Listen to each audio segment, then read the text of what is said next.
Sim. Como é que sentiste no papel da vítima? Verdadeiramente raptada, devo-te confessar.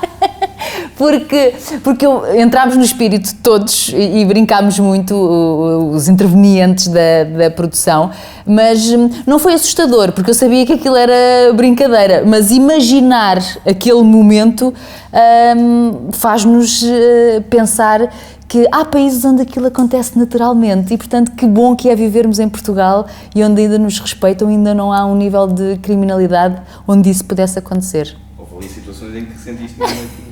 Senti as dores nos braços deles me agarrarem nos dias a seguir. Mas hoje em dia, que és uma figura tão, toda a gente fala de ti, se fala do dinheiro que vais ganhar, preocupa-te que possa acontecer um dia? Não, desde o início que eu achei, bem, estes títulos que dizem que eu ganho balúrdios podem levar algumas pessoas a pensar, esta podia ser um alvo fácil para nós fazermos alguma coisa. Mas eu acho que depois as pessoas também percebem que não valia a pena. Ou seja, a minha vida é tão normal, eu tenho uma casa, escusam de me bater à porta porque eu não abro a porta a ninguém, isso é condição, o que é meu e não entra lá ninguém, a não ser que eu convide e que eu conheça essa pessoa, e depois porque eu também não tenho nada disponível para que as pessoas possam retirar, está tudo guardado no sítio certo, portanto tenho que assaltar bancos para me tirar o que quer que seja. Não te vamos ver como guarda-costas? Não acho necessidade. Já tive alguns eventos onde as próprias marcas acharam necessário que houvesse um guarda-costas, já tive eventos em que as pessoas queriam muito estar agarradas a mim e eles lá tentam um bocadinho controlar a situação, mas Portugal não é ainda, não tem essa dimensão para termos que andar com guarda-costas atrás, nem pensar. Ok. Mas a imagem é gira. A imagem é gira.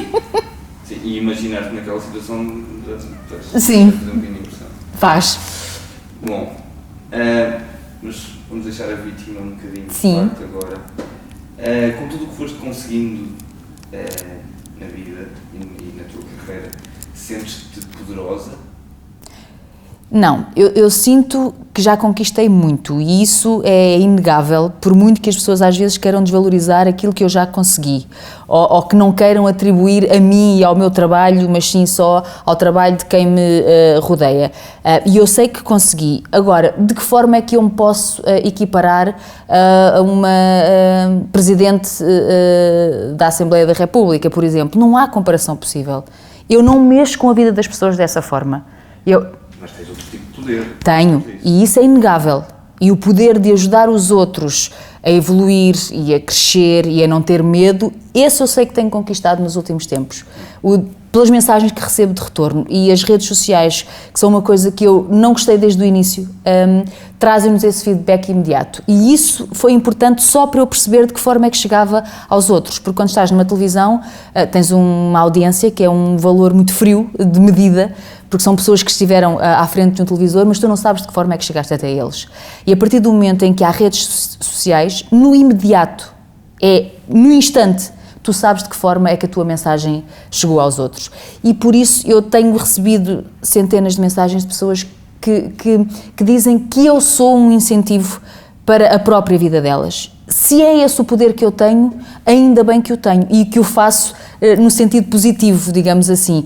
Muitos nos dizem que as figuras públicas têm essa obrigação de passar mensagens que sejam de facto positivas e que as pessoas consigam agarrar nelas e as implementar na sua própria vida. Se tenho esse poder e pelo retorno que vou recebendo, tenho cada vez também mais responsabilidade, porque tudo aquilo que eu faço, tudo aquilo que eu digo, poderá ter essa influência. Mas sentes-te, portanto, bem no papel de exemplo. Mas eu não o faço de propósito, sabes? Eu tudo aquilo que fiz e tudo aquilo que construí, tudo aquilo que foi dizendo, foi sempre aquilo que eu fui sentindo. E acho que ao passar essas emoções de uma forma tão verdadeira, sejam elas para o bem e para o mal, é que poderá ter feito aqui a diferença.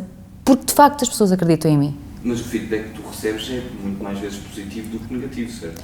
E mesmo que fosse mais negativo do que positivo, eu não ligava nenhuma ao negativo para me concentrar só no positivo. Isso foi uma coisa que eu não fiz sempre, mas que fui aprendendo a gerir, que é ignorar aquilo que é agressão pura, levar em conta aquilo que é crítica e que te pode fazer melhorar, e não levar também muito a sério os muitos elogios que recebes. E dosear estas 3 medidas aqui é que faz com que tu possas crescer e evoluir. O teu sucesso foi acontecendo ou era um bocado dentro de ti planeado? O que Não. tinhas de fazer? Ou foi acontecendo? Nada foi... O que é engraçado é que nada foi planeado, nem a televisão. Eu tirei um curso de Ciências da Comunicação e eu achava que ia ser jornalista. E quando estava na universidade, e o Pedro Pinto, que foi meu colega na TVI, foi meu professor, eu adorei a experiência enquanto jornalista televisiva, acabo por fazer um estágio na RTP de jornalismo e foi aí que eu percebi que aquilo era sério demais para mim. E que eu não teria essa capacidade de ser tão séria diariamente no meu trabalho. É quando me surge o curso, assim, no último dia, foi uma amiga que me avisou e disse: não gostavas de te inscrever no curso do Rangel, que vai haver na Independente? Eu fui no último dia, inscrevi-me no último dia e passámos aqueles 6 meses de curso com os professores a dizerem: se de vocês todos um ficar, é sorte. Tive sorte. Ok, mas o que é que tu querias ser? Eu quis ser professora, porque era o sonho da minha mãe que ela não conseguiu concretizar. E eu acho que nós vamos todos crescendo um bocadinho com isso e sem querermos acaba por ficar muito dentro de nós. E então eu quis ser professora e fui professora, porque eu quando faço o estágio na RTP, as colocações não são fáceis e portanto eu não fico a trabalhar em televisão e concorro para ser professora e fui durante 2 anos professora de português e história, porque o meu curso estava habilitado a isso. E foi uma experiência fantástica. Eu costumo dizer que as salas de aula e os miúdos foram o meu primeiro palco, a minha primeira plateia. E eu de alguma forma fui também excêntrica enquanto professora e lembro-me perfeitamente de entrar com uns sapatos de verniz vermelhos no meu primeiro dia de escola, que nenhuma professora levava uns sapatos de verniz vermelho, e de falar com eles usando as mesmas palavras, usando bué, usando coisas. A escola não permitia que os miúdos andassem com os chapéus na cabeça, com lenços, e eu achava aquilo ridículo, porque eu achava que cada um deles tinha que ter a sua personalidade e eu gostava de os ver à minha frente da forma como eles eram. E na minha sala eles podiam. E isso foi tão construtor para mim. Hoje em dia as pessoas não acreditam, mas eu sou a pessoa mais tímida que vocês possam conhecer. Eu não falava ao telefone sequer com ninguém. Durante todo o meu período eu não fui a festas da universidade, eu não fui a nada. Eu gosto de estar sossegada, quieta entre os meus. Até hoje sou realmente muito tímida. E estar ali naquele palco para aqueles 30 miúdos na altura, acho que me libertou para eu depois entrar no mundo da televisão. E é só quando se acende a câmara de televisão que eu sou a Cristina que o público conhece. Porque de resto, fora dela, sou completamente diferente. E quando estás em frente às câmaras, de vez em quando não te lembras de estar a falar para 1,5 milhão, Não. 2 milhões de pessoas? Não. No curso eu aprendi uma coisa que nunca mais me esqueci. Eu estou sempre a falar só para uma pessoa. Okay. É sempre para uma pessoa que eu estou a falar, sendo que nessa pessoa estão incluídas as outras todas. E imaginas essa pessoa? Não.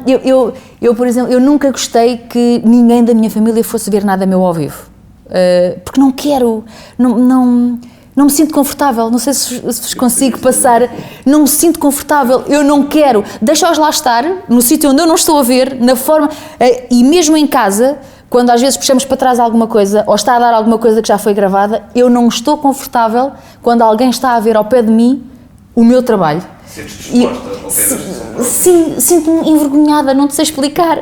Vem-me uma ligeira vergonha, como se aquilo não fosse um trabalho digno ou bem feito, não sei, mas prefiro ver sozinha e só sozinha. E costumo brincar com eles quando eles dizem: mas eu queria tanto ir ver.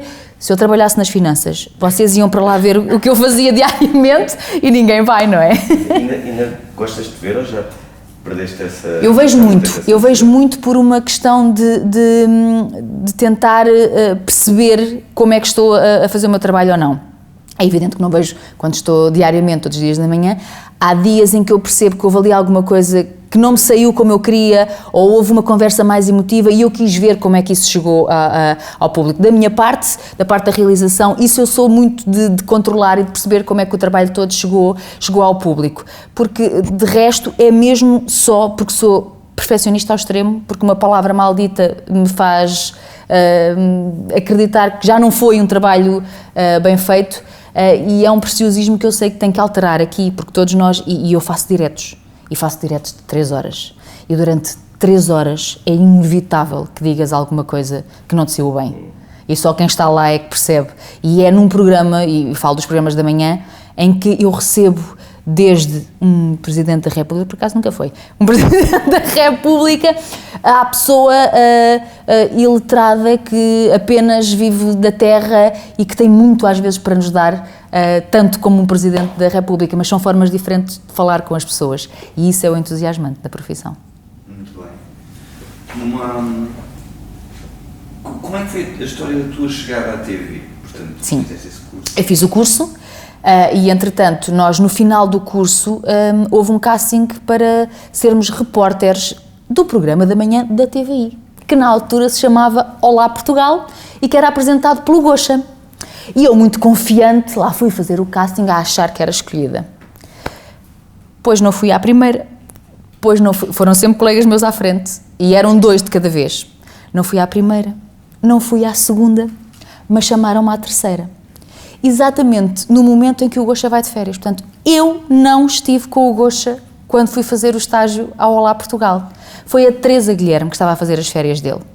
E é a Teresa, e por isso eu digo que nada foi planeado, e a minha vida é feita de acasos. A Teresa ia começar o Big Brother a seguir, e é a Teresa que chega à TV e diz: há lá uma miúda que me chegou agora a fazer um estágio que se calhar não era má para fazer os extras. E eu fui. E faço os extras do Big Brother, é o meu primeiro trabalho televisivo, e quando acabo os extras, há um casting para fazer o Fear Factor, que era um programa que ia ser gravado na Argentina, que era o sonho de uma miúda de 26 anos, que era fazer televisão na Argentina, estar lá 3 meses, e eu vou ao casting, e eu a achar que era eu que ia ser escolhida. E não sou escolhida. E explicaram-me depois que eu fiz exatamente o contrário do que toda a gente tinha feito no casting. E mais tarde vieram-me dizer que se calhar devíamos ter feito como eu tinha ensaiado, e isso deu-me gozo, devo confessar. Mas eu não vou ao casting, eu não sou escolhida, e por não ser escolhida, a Júlia Pinheiro leva-me para o Diário da Manhã. E é no Diário da Manhã que ela percebe que eu podia ser a parceira do Gocha. Por isso eu digo, os nãos da vida e aquilo que para nós à partida pode ser uma falha, o desespero, às vezes é só porque traz coisas boas a seguir. E neste caso, falaste de 2 mulheres fortes da televisão. Sim. Ainda te dás com a Teresa Guilherme? Dou. A Teresa, os últimos tempos não foram fáceis para a Teresa, e eu senti isso na pele. A televisão é dura, a televisão é muito ingrata, a televisão deita fora, e nem sempre as pessoas estão preparadas para isso.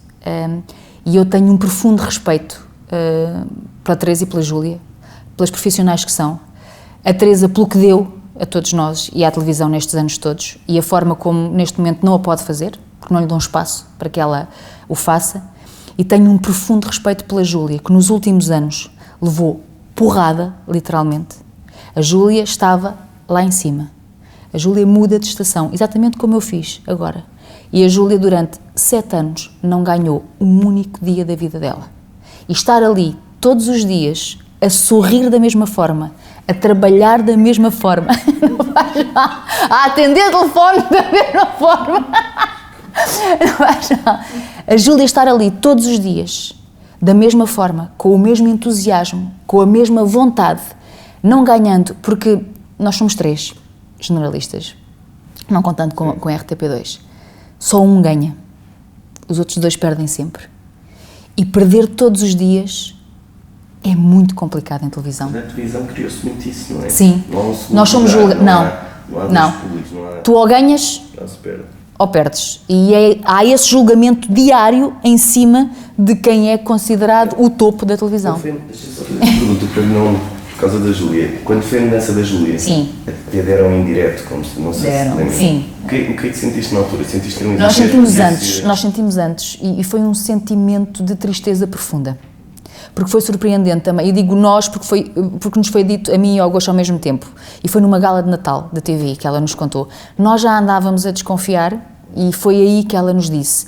E há um sentimento, foi quando ela saiu e quando o José Eduardo Muniz também deixou a direção da TVI, um sentimento de orfandade inexplicável, porque ela era a pessoa a quem nós contávamos tudo, era a pessoa a quem nós pedíamos conselhos, e de repente ela não estar foi complicado de gerir. E de sabermos que a vida é tão engraçada porque os ciclos repetem-se, sabermos que ela ia estar do outro lado e que nós íamos estar contra ela.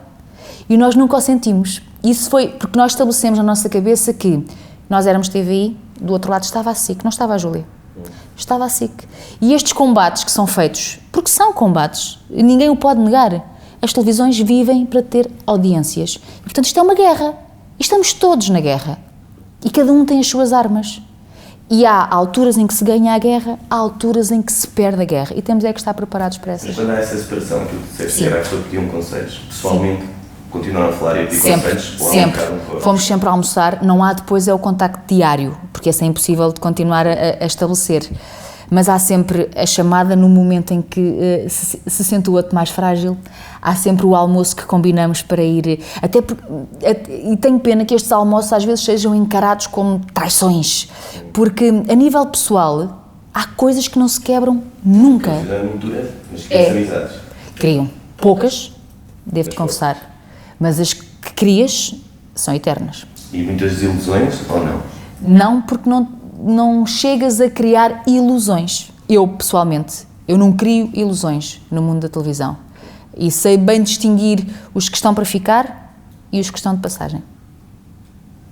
Estavas a dizer que isto é uma guerra, ok? Só pode haver um vencedor.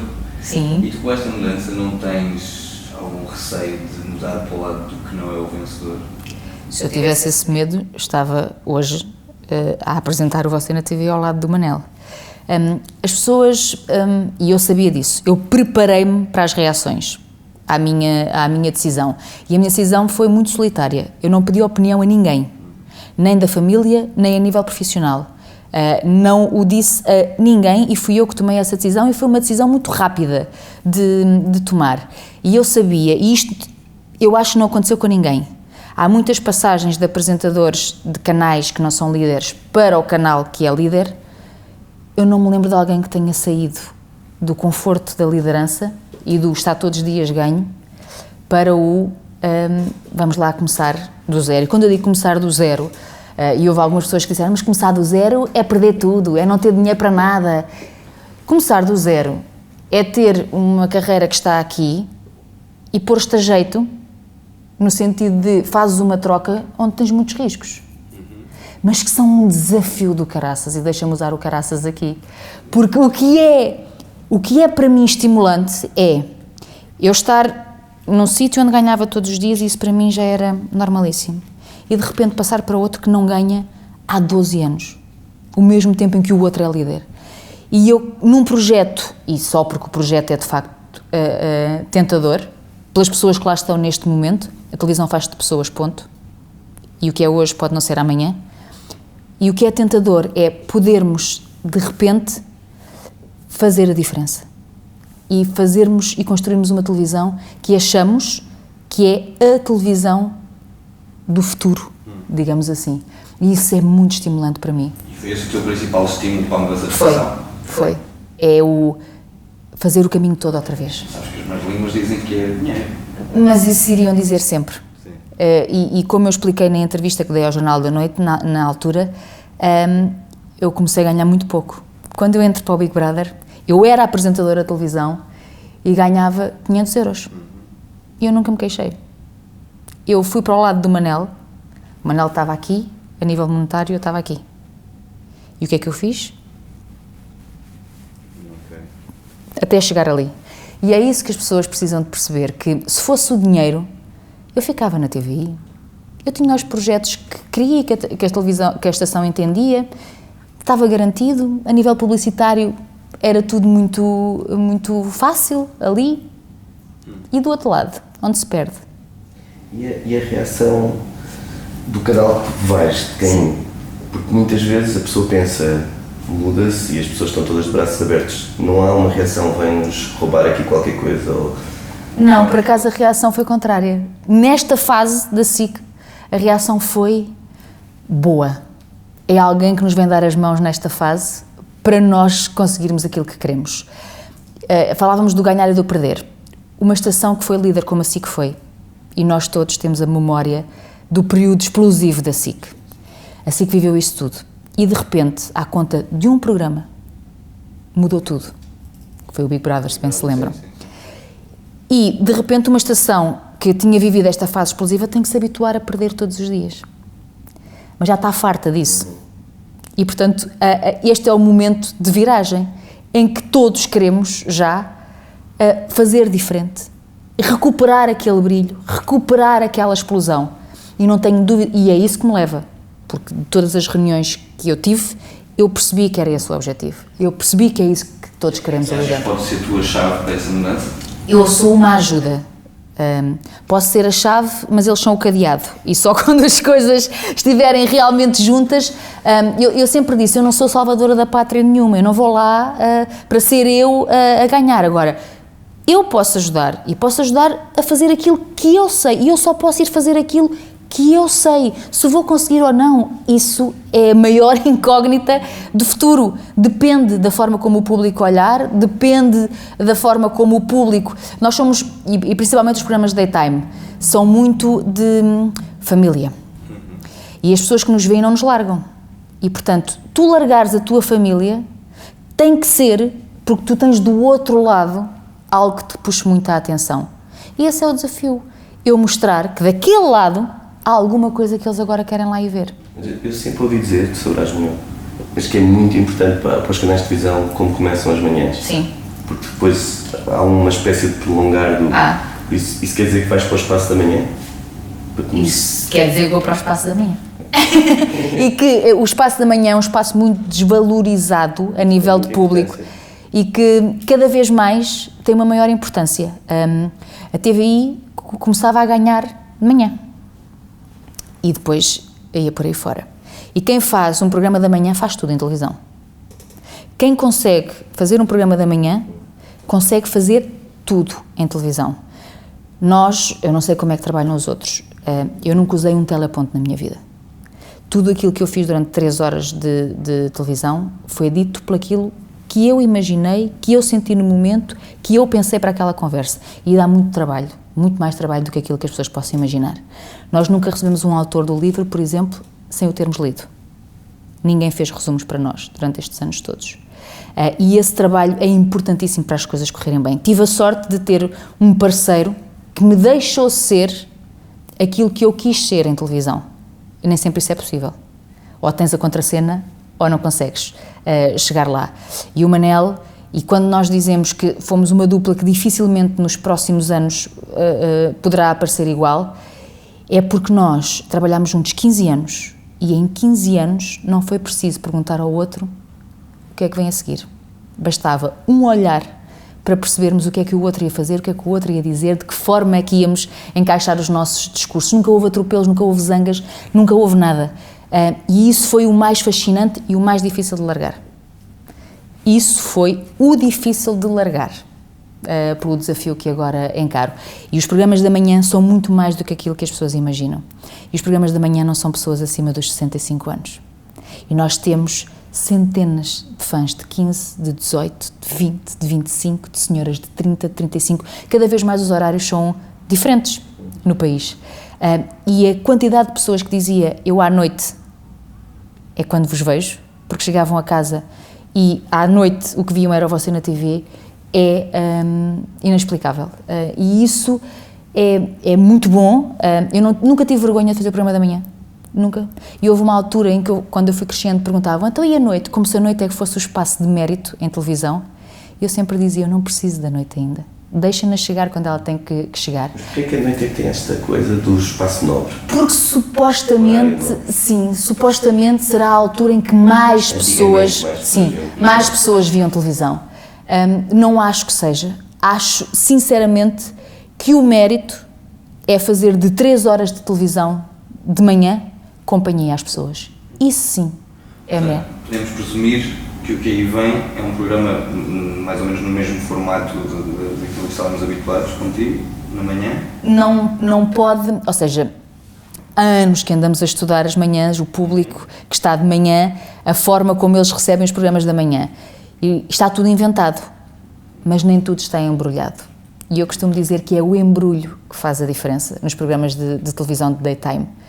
E esse, eu já comprei papel, fitinhas de veludo e coisas diferentes para o fazer. Vamos ter que esperar muito tempo até ver o resultado final. Vão ter que esperar o tempo necessário para as coisas estarem no ponto. Mas já tens tu mais ou menos uma ideia de quando é que estará pronto? Como é óbvio. Sim. Okay. Eu no dia que aceitei o desafio, já tinha os meus primeiros 15 programas prontos. Aliás, eu vibro com a televisão. Eu sou realmente apaixonada pela televisão. Eu não gosto do meio da televisão, eu nunca o disse. Eu não gosto do meio da televisão, eu adoro fazer televisão. E neste balanço, o adoro fazer televisão tem ganho sempre, até hoje. E por isso eu continuo a fazer televisão. Mas todos nós temos, quem trabalha nas finanças, possivelmente gosta muito do trabalho que faz e não gosta nada do meio que o envolve. Todos nós temos isto. E eu não gosto, talvez, por este meu lado mais tímido, de recato, porque vocês dificilmente me veem num lançamento, numa festa, no que quer que seja, porque não faz parte, não me acrescenta. Eu não me sinto bem, não preciso daquilo para nada. Eu quando saio da televisão, e é muito desgastante para mim fazer televisão, porque dou tudo enquanto lá estou, eu só quero silêncio. E por isso eu volto todos os dias para o local de onde venho. Ok. Deixa-me só para começar isto, porque já que estamos neste tema, obviamente uma pessoa gosta muito de fazer as manhãs e ter aquele tipo de público e aquele tipo de essência de programa, mas um dia poderás fazer outros formatos, até porque já passaste por outros formatos. Sim. Qual é que é assim o tipo de programa que tu gostavas muito de fazer? Não tenho nenhum. Nada? Não, eu gosto de tudo o que a televisão tem. Não sou preconceituosa em relação a reality shows, nada. Tudo aquilo que a televisão dá, tu podes construir de forma a chegar aos outros. E se chega, é por alguma coisa. E não me venham cá com histórias que, quem é que vê vêm os que querem ver. E vemos todos, e sabemos todos daquilo que aconteceu no reality show. E perguntas ao ministro, ao secretário de Estado, a quem tu quiseres, e toda a gente sabe o que ali se passou. Achas que não acontece hoje em dia? Acontece. Acho. Menos, talvez, um bocadinho, mas acho. As pessoas gostam de observar os outros. E isso, e por isso, aquilo funciona. Mas te imaginaste a fazer cinema? Dificilmente. E eu já fui desafiada, tanto para novela como para cinema. Eu odeio a repetição. Eu odeio os ensaios. Eu sou mesmo do direto. Pronto. E aquela ideia de ter que repetir a mesma cena, e isto acontece muito em fotografia e em produções, e os fotógrafos que normalmente estão habituados a fotografar-me já sabem. Ou é ali à primeira, segunda, ou dificilmente eles vão conseguir tirar-me, porque eu não consigo repetir. A minha primeira expressão é sempre a mais genuína. Daí que o cinema fosse difícil para mim, porque estar num platô, à espera, repetir não sei quantas vezes, e agora ainda não está bem aqui, ou agora falhou o áudio, ou agora falhou a realização, ou agora falhaste tu, isso para mim seria desesperante. Mas gostava de experimentar só por isso, para me testar nisto que eu sei que não gosto muito. Portanto, para fazer os programas de televisão convém que seja em direto. Ou então que sejam gravados como se fossem um direto, que era o que eu fazia, por exemplo, no Apanha Se Puderes. O Apanha Se Puderes não tinha cortes. O Apanha Se Puderes era feito live, mas não era em direto. E esse foi um projeto apaixonante. Era um concurso que eu nunca o tinha feito e foi das maiores surpresas da minha vida, o Apanha Se Puderes. E das coisas que eu levo mais no coração. Diz-me uma coisa, e tu, Cristina, do lado mais pessoal, não perde como estás tão focada no trabalho? Não sei se... Eu às vezes só imagino isso quando eu, à conta de ter a profissão que tenho, limito o meu filho de ter certas experiências comigo na rua. Porque é muito difícil ser Cristina, mais do que as pessoas possam imaginar, e andar na rua. A minha última experiência foi, ele queria qualquer coisa da Disney, e só há uma loja da Disney no Colombo. e eu tive que ir com ele ao Colombo. E eu, ao fim de 20 metros, desisti e vim-me embora. Porque eu não pude ser mãe do Tiago naqueles 20 metros. E isso é das coisas mais difíceis de perceber por parte das pessoas, mas que eu, de alguma forma, arranjei estratégias, que é, vou ao estrangeiro, porque aí ninguém me conhece, ou estou em casa, ou nos espaços já protegidos, onde as pessoas já me conhecem. Eu posso ir à Ericeira, que toda a gente me conhece, sabe, desde pequenina. Eu estou na Malveira e as pessoas todas me conhecem, e portanto eu vou aos mesmos restaurantes, quase sempre, porque ali eu estou protegida. Ali já ninguém quer vir tirar fotos, porque já viram a Cristina. Ali já ninguém quer vir, e são sinais de carinho, e que as pessoas não me entendam mal. O carinho que me devolvem na rua é essencial para eu continuar aqui. Agora, nos momentos em que eu quero ser apenas Cristina para além da televisão, esses são difíceis de ter na rua e por isso eu estou em espaços muito protegidos. Mas a nível sentimental não me prejudica, por exemplo, um homem hoje em dia tem coragem de se aproximar de ti, ou ver-te tão também se não tem coragem, não tem, porque é que eu preciso dele para alguma coisa? Não, portanto... Mas não é difícil. É difícil porque, para ti, para mim, porque não consegues perceber logo qual é a intenção daquela pessoa. Para ele também, porque tem uma imagem da Cristina, possivelmente não é que corresponda à realidade. Mas quando as coisas são de verdade e as emoções estão postas no meio, não há Cristinas da televisão, nem há pessoas que queiram outra coisa a não ser conhecer o outro. Já fizemos uma vez um artigo na GQ dos homens que ficam muitas vezes inibidos com o poder da mulher. Por isso já o deves ter sentido na pele. Sinto. Eu sei disso. E era muito difícil e às vezes quem está ao meu lado brinca e diz: tens que arranjar alguém que tenha assim muito sucesso, ou seja, cuja pessoa não sentisse que o meu sucesso pudesse trabalhar. Nós somos ainda uma sociedade machista e ninguém o pode negar. Somos. Um homem ainda tem, e eu própria na minha revista, e vocês já o fizeram também, um homem tem muita dificuldade que a mulher ganhe. Por muito que ele diga, não me faz diferença, há ali sempre um momento em que faz diferença. Ganhar mais, ter mais sucesso, ter uma vida mais exposta, ter um país inteiro a querer saber, falar, lidar com a imprensa não é uma coisa simples de se fazer. Ser o namorado não é uma coisa simples de encaixar. E talvez nesse aspecto seja mais difícil. Eu também não procuro, devo confessar. O padeiro ainda me leva o pão à porta, mas eu já o conheço há muitos anos, não me parece que ele seja o próximo. Mas então, voltando atrás, sim. É um lado, neste momento, estás mais virada para o lado profissional do que para o lado sentimental?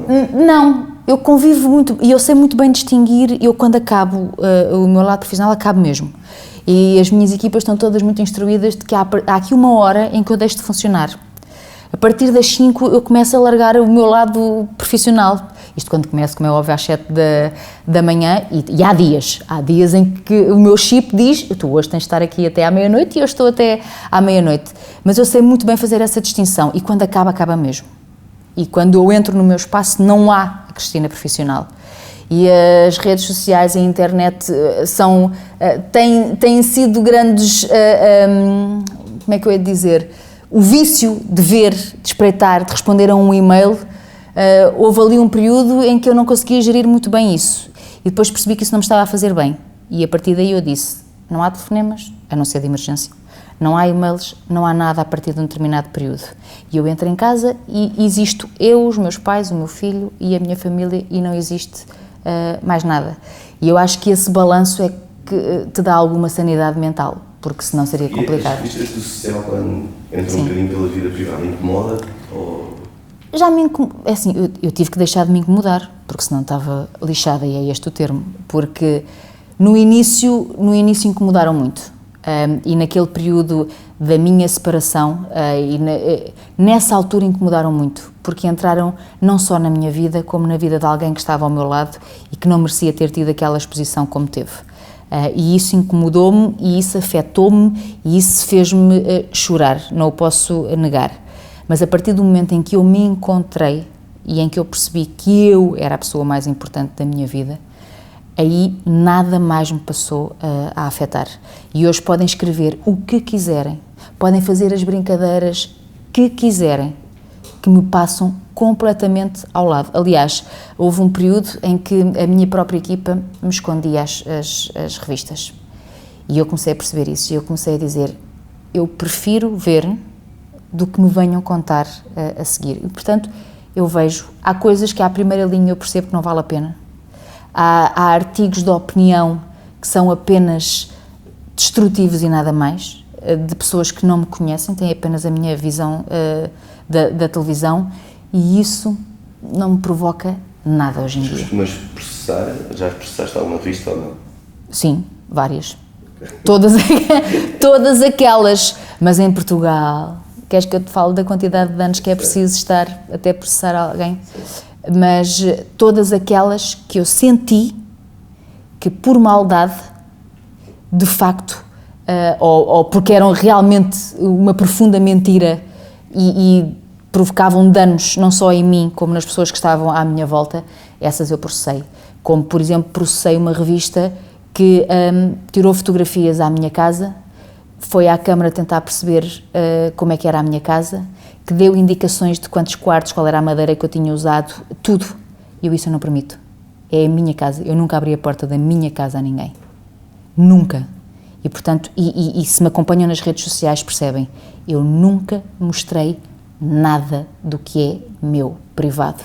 Não há uma flor do meu jardim, não há nada. Mas quando eu digo nada, é nada. Porque isso é uma questão minha. Eu não vos sei explicar. Eu sinto que, ao fazer isto, eu de alguma forma estou a proteger algo que não é dos outros. Porque há coisas que não podem ser dos outros. Eu sou dos outros porque escolhi esta profissão. E por isso eu vou ter que saber gerir isso. Agora, quem não é, deixa-nos estar sossegados e só meus. Às vezes, porque é que a tua mãe e o teu pai nunca foram a um lançamento? Porque aquilo é o meu trabalho. Só o meu trabalho. E eu, quando chego a casa, eu sei o que é que falo com eles. E eu sei de que forma é que partilho a minha vida profissional com eles. E isso basta-me. Estavas a dizer há pouco, já percebi que te proteges bastante das redes sociais e não expões, mas dás atenção. Tu vais ver a vida sobre ti. Sim. Como é que lidas, por exemplo, quando de repente há aquele Quando é não gosto de ti. Não é isso que eu estou a falar. Agora, em relação a esta entrevista, eu sei que houve... As brincadeiras todas, eu até alinho nelas e faço as coisas da Filomena, os vídeos do Herman, essas coisas todas, eu acho que isso é a criatividade aqui desses profissionais a funcionar. E ainda bem que o fazem. É sinal que tu existes, é sinal que tu provocaste alguma coisa nos outros. O que é profundamente maldade e para magoar, esses bloqueio na hora. E já houve algum dia em que aquilo te tivesse afetado de alguma maneira? Não. E nesta fase então, nada. Eu sabia exatamente... Sim.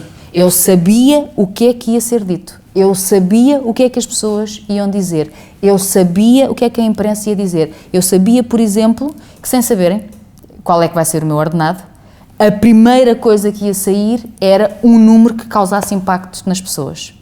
Que era fazer passar a ideia de que as mudanças, porque talvez todas as pessoas, ou quase todas, rejam a sua vida pelo dinheiro, era isso que era importante pedir. Futebol, por exemplo, sim. Ninguém leva mal, não. Pelo contrário. Não, Sim, é estatuto, quanto mais ganhas, é sinal que és importante, e eu referenciei isso na entrevista que dei ao jornal, até porque foi o próprio Miguel Sousa Tavares que fez uma crónica sobre o assunto, dizendo que na mesma semana em que eu fui contratada, houve 3 jogadores que foram contratados para o Benfica por valores muito superiores ao meu. E não houve ninguém que se insurgisse contra esse valor. Porque é que eu, mulher, bonita, e vamos lá pôr aqui, primeiro, começa assim, da aldeia, mulher, bonita, não se conhecem cunhas, como é que ela chega aqui? Isso é que é difícil de entender. Sentes que tiveste que lutar e mostrar muito mais para chegar onde chegaste do que se fosse um homem? Hoje, eu ainda estou a provar. Amanhã, quando me estrear na SIC, continuarei a provar. Até seres aceito vai demorar algum tempo, é isso? Não, eu vou provar constantemente. Okay. Porque eu sou da aldeia, porque sou bonita, porque sou mulher. Depois da tua entrevista, sim, vi na própria SIC no Instagram. Certo. Sai no site qual foi a maquilhagem que escolheu, qual... Não tens medo de que se exagere um bocadinho na tua imagem? Sabes que há anos que dizem que a quantidade de notícias que andam à minha volta diariamente me podiam fazer acabar. Sim. Eu ainda ando aqui. E muitas dessas notícias eu não posso controlar. Hoje em dia, eu estou-te a dar uma entrevista a ti. É a primeira que dou à GQ. Eu não falei com mais ninguém. E eu todos os dias sou notícia. Porquê? Porque hoje se replica tudo. Uma frase tua no Instagram é notícia, é capa de uma coisa qualquer. E tu não consegues controlar isso. Eu faço a gestão que acho que tenho que fazer falando as vezes que eu entendo que devo falar. A outra gestão eu não a posso fazer. E isso são as redes sociais que vieram aqui muito impor a todos nós. Não posso fazer de outra forma a não ser continuar o meu caminho com a gestão que eu acho que é a ideal e esperar que as pessoas não se fartem ou então eu própria ter que perceber que há uma reinvenção que é preciso fazer. Por exemplo, nós comparamos ao futebol e que no futebol ninguém fica chocado, já é o hábito de ter estatuto. Certo. Mas tu achas que exatamente a mesma coisa se fosse um homem não tinha criado tanto? Duvido que tivesse criado. Porque, mesmo. Talvez. Porque ao mesmo tempo, no mundo da televisão, se calhar há uns mais sonantes fortes de mulheres Sim. do que se calhar de homens. Repara, eu e o Manel estávamos aqui muito... Sim, mas vocês são um caso único. Sim, mas estávamos aqui muito equivalentes. Falava-se mais do meu ordenado ou do Manel. Sim. Sempre mais do meu. Tu vês, fala-se dos ordenados dos jornalistas homens, quase todos. Não sabes de nenhum. Sim, talvez tenhas razão. Por isso é que estou-te a perguntar, é interessante. E lembro-me na altura, não sei se terá gostado, ou será uma verdade ou não, mas via nas revistas do quase Luís Goxa, deixa a Cristina crescer. Se não quisesse, estaria no seu direito. Não, eu fui a menina do Goxa anos. Eu fazia exatamente a mesma coisa que ele e durante anos eu era a parceira do Goxa. E eu soube muito bem lidar com isso. Eu sabia o que é que estava a fazer. E eu sabia que o meu trabalho era um trabalho exatamente igual ao dele. Tanto é que quando me dizem queres ser companheira do Manel, a primeira pergunta, e tenho-a na memória até hoje, a primeira pergunta que eu faço é para fazer o quê? Eu não ia ser boneca, ponto. Eu ia trabalhar e eu queria ser igual a ele e estar ali na mesma medida que ele. E foi perfeito durante estes 16 anos. Mas a sociedade tem muita dificuldade ainda em perceber, e sabes que fiquei muito feliz quando ultimamente nós percebemos que as grandes fortunas do país estão todas nas mãos de mulheres. Isso foi tão curioso. Eu acho que vocês fizeram um artigo, se não foram vocês, foi a avó, foi alguém, fez um artigo. Sim, estão todos. E isso é aqui um sinal muito claro de que até os homens que foram pais não se importaram de deixar de passar às filhas, porque há aqui uma mudança que nós todos temos que aceitar. Nós, mulheres, não o fizemos durante muitos anos por culpa. As mulheres, durante muito tempo, não evoluíram por sentimentos de culpa que lhes eram impostos. Porque deixavam de ser boas mães, porque não deixavam de ser boas mulheres de família, porque uma mulher... Eu sinto isso todos os dias. Eu faço uma viagem de trabalho e eu tenho montes de mensagens a perguntar: e o filho? Onde é que está o filho? Mas tens esse peso de consciência às vezes? Nenhum. Porque eu até às vezes tenho no meu trabalho. Não. A sério, penso, Eu dedico ao meu filho mais tempo do que muitas mulheres que entram às 9 e saem às 5. Disso não tenho dúvida. Ninguém me pode acusar de ser má mãe, porque essa é a profissão que eu sei que exerço de melhor forma, a de ser mãe. Diz-me uma coisa, tu começaste uma revista. Sim. Com uma espécie de, não sei se foi inspiração, mas toda a gente fala da ópera. Sim. Com a tua paixão pela televisão, imaginas-te numa loucura daqui a uns tempos tu criares um canal teu? Sabe, Como ela fez? é assim, nos últimos tempos quase toda a gente me fala disso. Aliás, nesta mudança houve pessoas que me disseram: eu sempre esperei que a Cristina fosse para um canal seu. Isso é uma coisa que me deixa orgulhosa. As pessoas olharem para mim e sentirem que eu talvez possa ser a pessoa a vir a ter um projeto desses, é sinal que até olham para o meu trabalho de uma forma diferente e percebem, sim, e percebem que eu se calhar um dia posso chegar lá. Não sei, não foi uma análise que eu tenha feito ainda, não te posso dizer que não me passou pela cabeça, como é óbvio passou. Um canal de televisão é muito mais do que aquilo que as pessoas... É um investimento brutal e é preciso ter as condições certas e é preciso ter o projeto certo. E este é um país muito pequeno. E este é um país muito pequeno. E quando às vezes as pessoas gozam um bocadinho, como é que se pode comparar à ópera? Então vamos à nossa realidade. E temos uma apresentadora que tem um programa de televisão, está numa estação de televisão e que não se importa de, num país pequeno, quando dizem que o papel está morto e que não vais conseguir, porque normalmente nos dizem, não vais conseguir. Sim, sempre. Sempre. Dizem-te sempre, tu não vais conseguir. E eu adoro dizer, eu vou conseguir. E às vezes não consigo. E quando não consigo, está tudo bem. Mas o mais importante é tentar. E fico muito feliz que a Cristina continue, que a GQ continue cada vez melhor, que a Vogue continue cada vez melhor, que o Expresso continue cada vez melhor, que as outras publicações todas... Sim, e diziam, tu dizias isso no teu discurso que eu vi quando ganharam o prémio Meios e Publicidade. É tão bom que as pessoas percebam que este mercado é um mercado que está a evoluir e que as pessoas não desistem e que estamos todos a tentar fazer melhor. Que cada leitor que tu conquistares é um leitor que eu posso vir a conquistar. E tento, acima de tudo, que as pessoas percebam que todos nós temos projetos diferentes, que todos nós temos um público-alvo que queremos atingir. Possivelmente, uma pessoa que lê a GQ também lê a Cristina, mas todos nós sabemos que há um público que tu tens que eu não tenho e há um público que eu tenho que tu não tens, porque nós escolhemos o nosso público-alvo. E eu escolhi o meu público-alvo e vai muito além do público que vê o Você na TV.